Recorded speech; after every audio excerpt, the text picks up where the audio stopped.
श्रीमद् भागवत गीता में श्री कृष्ण बताते हैं कि अगर मनुष्य चाहे तो वो अपना अगला जीवन किस रूप में लेना चाहता है वो ये तय कर सकता है।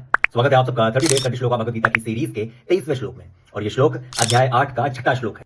और ये श्लोक क्या कहता है? यम यम वापि स्मरण भावम त्यज्यत्यन्ते कलेवरम तम तमे व्यति कौन्तेय सदा तद भाव भाविता। हे कुंती पुत्र, शरीर त्यागते समय मनुष्य जिस जिस भाव का स्मरण करता है वो उस भाव को निश्चित रूप से प्राप्त होता है। इसका वास्तविक अर्थ यह है, इस वक्त पे मनुष्य का अंत आता है, अंतिम समय आता है और उस वक्त पे उसके मन में जो जो विचार चल रहे होते हैं, निश्चित हो जाता है कि उसका अगला जीवन किस तरह का रहने वाला है। इस बात को हमें बहुत अच्छे से समझना पड़ेगा। यहाँ पर मृत्यु के समय अपना स्वभाव बदलने की विधि का वर्णन है। जो व्यक्ति अंत समय में कृष्ण का चिंतन करते हुए शरीर त्याग करता है उसे परमेश्वर जरूर प्राप्त होते हैं। ये पूरी तरह से सत्य नहीं है। कोई मृत्यु के समय कृष्ण के अतिरिक्त और कुछ भी सोचता है तो उसे भी दिव्य अवस्था प्राप्त होती है। और इस बात का बहुत बड़ा उदाहरण है महाराज भरत। भरत जी ने मृत्यु के समय एक हिरण का चिंतन किया था, अतः अगले जीवन में उन्हें हिरण के शरीर में उनका देहांतरण हुआ। यद्यपि हिरण के रूप में उन्हें अपने विगत कर्मों की स्मृति थी, किंतु उन्हें पशु शरीर धारण करना ही पड़ा। अतः इस जीवन से उसका अगला जीवन निश्चित हो जाता है।